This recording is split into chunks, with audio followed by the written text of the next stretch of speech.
Hello મિત્રો, team kids ચેનલમાં તમારું હાર્દિક સ્વાગત છે। આ વિડીયો ખાસ મેં શિક્ષકો, તાલીમાર્થીઓ અને નવા જોડાયેલા વિદ્યા સહાયકો માટે બનાવેલો છે।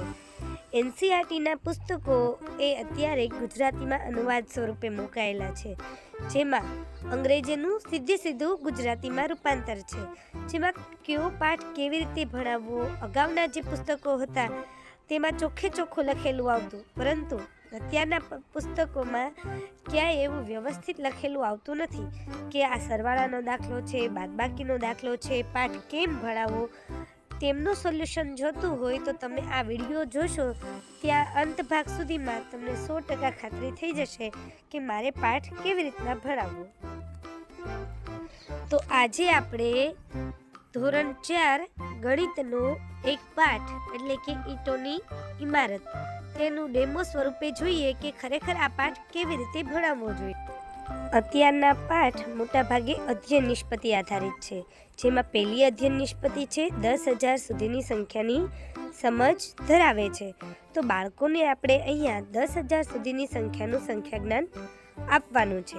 પહેલી સંખ્યા છે 4,521, 4,676, 5,421। તમે અહીંયા બીજા ઉદાહરણ પર શીખવી શકો।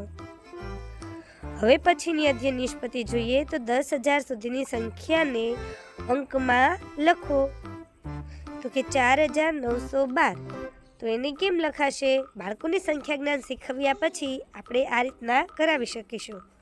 5,004 તો બાળકો આ વસ્તુ કરી શકશે। આ બે અધ્યયન નિષ્પત્તિ તમને સમજાવી। 10,000 સુધીની સંખ્યાને શબ્દમાં લખો। હવે સંખ્યાને અંક પરથી શબ્દમાં શીખવીએ, તો કે 4,321। બીજું એક ઉદાહરણ જોઈએ તો 4,002। હવે આ સાથે આપણે પાઠ્યપુસ્તકમાં પણ જે વસ્તુ આવે છે તેને સમજતા જઈએ। તો આપણે વિષયાભિમુખથી શરૂઆત કરીએ। આપણે બાળકોને સવાલ પૂછીશું કે ઘર બનાવવા માટે કઈ વસ્તુની જરૂર પડે, તો બાળકો જવાબ આપશે કે પથ્થર, રેતી, ચૂનો, માટી, ઈંટ, ગજિયા। તો બાળકો ઈંટ પૂછે પછી આપણે એને કહેશું કે હા, તો આપણે આ જ પાઠ ભણવાનો છે, ઈંટોની ઇમારત।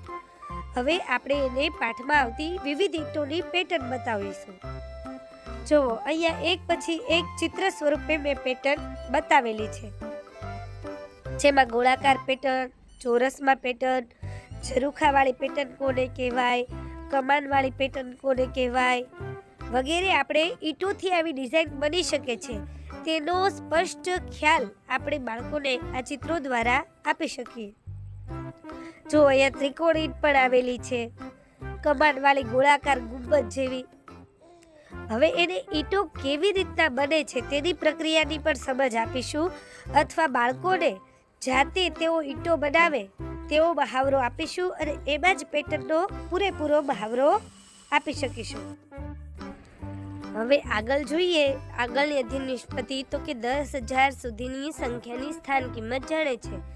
અહીંયા આપણે બાળકોને વિસ્તાર શીખવવાનો છે અને વિસ્તાર પરથી જે તે લીટી દોરેલ આંકની સ્થાન કિંમત બાળક બતાવી શકે એવી પ્રેક્ટિસ એમને કરાવવાની છે।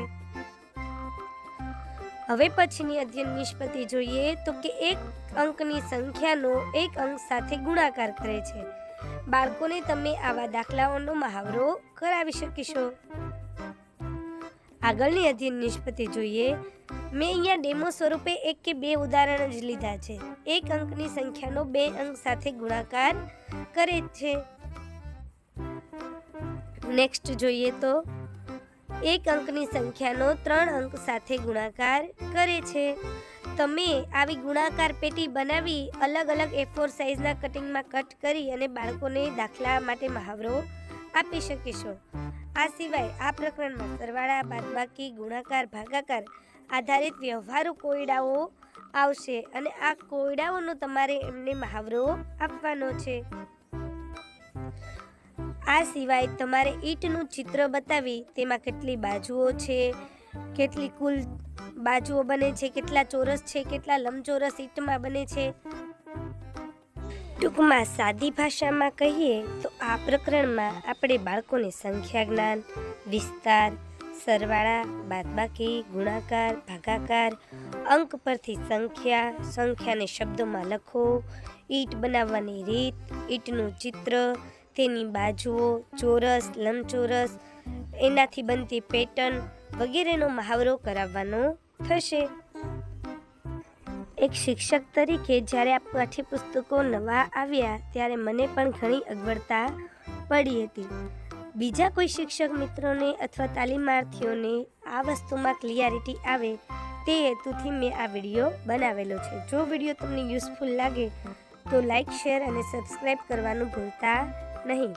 હવે આગળના વિડીયોમાં આપણે બીજા ચેપ્ટરમાં કઈ કઈ અધ્યયન નિષ્પત્તિઓ કેવી રીતના ભણાવવાનું છે અથવા શિક્ષક તરીકે આપણે શું ધ્યાનમાં રાખવાનું છે તેનું માહિતી મેળવશું.